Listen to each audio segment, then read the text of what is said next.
తెలంగాణ ప్రభుత్వ పాలనపై ప్రజలు అసహనంతో రగిలిపోతున్నారు. గత ఎన్నికల్లో ఇచ్చిన హామీలను అమలు చేయకుండా మళ్లీ ఓట్ల బాట పట్టారంటూ మండిపడుతున్నారు. ప్రభుత్వ పథకాల పేరుతో అవినీతిని మూటగట్టుకున్నారంటూ ఆరోపణలు గుప్పిస్తున్నారు. ఇక టీఆర్ఎస్ సర్కార్ కేబినెట్ లో ఒక్క మహిళకు కూడా చోటు కల్పించకపోవడంపై ఆగ్రహంతో ఉన్న మహిళలు గులాబీ పార్టీకి బుద్ధి చెప్పేందుకు ఇదే మంచి సమయమని భావిస్తున్నారు.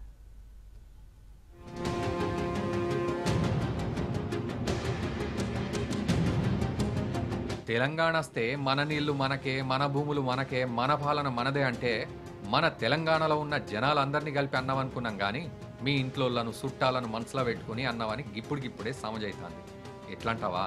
గా మియాపూర్ భూముల కుంభకోణం ఇప్పటికీ ఏమైందో ఎరకలేకుండా గదే భూమిల బొందబెడితే ఇవి ముచ్చట్ను. గది జరిగిన గిన్నేండ్లకు జరంతా తెలివికొచ్చినామని గిట్లా అడుగుతున్నారు జనాలు. అరే ఊర్లల్లా చిన్నగా గెట్టు దున్నుతనే పంచాయతీలు పెట్టి పరిష్కరించుకుంటారు. మరి 693 ఎకరాల ఈ స్కామ్ జరిగితే చెవు మీద పేను వారినట్టే ఉంటుంది. మరి గల్ల నీ ఒళ్ళున్నారు కాబట్టే కదా నువ్వు గట్ల గుమ్మిల నక్కిన ఎలక లెక్క సప్పుడు చేస్తలేవు అని అనుకుంటున్నారు సార్ జనాలు.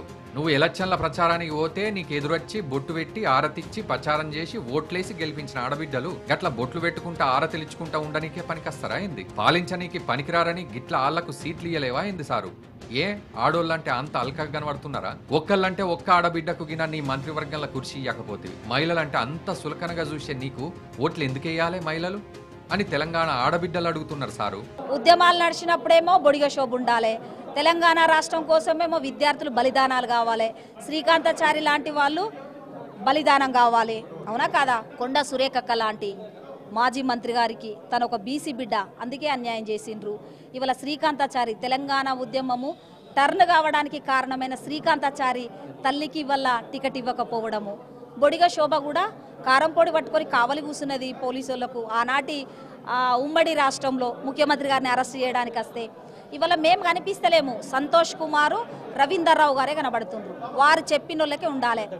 ఇవాళ బొడిగ శోభ అనట ఆమె దళిత కులంలో పుట్టినా ఒక భావాలున్న బిడ్డ, తలెత్తుకొని తిరిగి పనిచేస్తున్నందుకే ఇవాళ వారు టికెట్ నిరాకరించారు. దేశంలోనే తెలంగాణ ధనిక రాష్ట్రమని, సంక్షేమం ప్రాజెక్టులు గిన దేనికి వెనుకకు సూసునికి అక్కర్లేదని కారు పార్టోళ్లు మాటికి చెప్పిండ్రు. అయితే 4.5 ఏళ్ల పాలనలో 2 లక్షల కోట్ల అప్పులు ఎట్లయినాయి పెద్ద సారు? బయటి రాష్ట్రాలకు మనమే అప్పులు ఇచ్చే స్థాయి నుంచి లక్షల కోట్ల అప్పులయ్యే దౌర్భాగ్యం మనకి ఎందుకు వచ్చింది? ఇప్పటిదాకా 16 మంది సీఎంలు పాలించి 65 ఏండ్లల్లా 60,000 కోట్ల అప్పు చేస్తే మన టీఆర్ఎస్ సర్కార్ వాళ్ళకంటే మేమేం తక్కువ అని ఎగేసుకుంటా దివాల దీపిత్తిరి తెలంగాణను. ఇక మళ్ళా మీకే పెత్తనం ఇస్తే రాష్ట్రాన్ని అమ్మిపారెత్తారో ఏందో అని భయపడుతుర్రు జనం.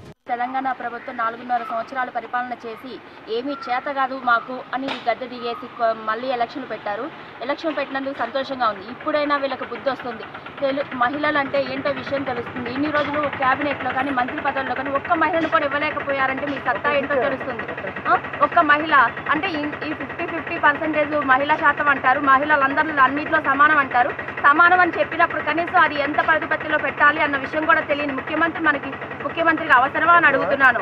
సుక్క నీరు దక్కని కాడ కుండలతోటి నీళ్లు తెచ్చుకుని నేలను తడిపి ఇత్తనం వేసుకుని ఎన్నో గోసలు పడి పంట పండించుకుంటూ గిట్టుబాటు ధర లేక ఉరి పెట్టుకుని పానం తీసుకుంటున్నారు రైతులు. మట్టి బిసుక్కునే రైతన్న గొంతు బిసుకుతున్న అప్పులోళ్ల వేధింపులు ఎవ్వరన్నా ఆపినరా? దేశానికి అన్నం పెట్టే రైతుల కండ్ల నీళ్లు దుడుస్తానని చెప్పిన కేసీఆర్ సారు చేసిందేంది? ఇదివరకున్న ప్రభుత్వాల లెక్కనే గదే జాడబడితే కనీసం మద్దతు ధర కల్పించకపోయినప్పుడు తెలంగాణ రాష్ట్రం కోసం గింత కోట్లాట చేసింది ఎందుకు? అసలు మన తెలంగాణ రాష్ట్రం వస్తే మన నీళ్లు మనకొస్తాయని నమ్మవలికితివి. ప్రతి నియోజకవర్గంలో 1,00,000 ఎకరాలకు నీరిస్తామని జబ్బలు జరుచుకొని చెప్తివి. ఇప్పుడు మొత్తం కలిపి కనీసం 10 లక్షల ఎకరాలకైనా తడందిచ్చినవా సారు? మీ ఫామ్ హౌస్ ల కోట్ల రూపాయలతోటి సౌలతులు పెట్టుకుని గా పంటలను బయటి దేశాలకు అమ్ముకొని నీ ఖజానా నింపుకుంటేవి గాని కర్షకుల కండ్ల నీళ్లు దుడిచిన ధ్యాస మర్చినవు కదా దొర అని మండిపడతాను జనం. కేంద్ర సర్కార్ పెట్టిన పథకాలను పేర్లు మార్చుడు కంటే నువ్వు చేసింది ఏంది?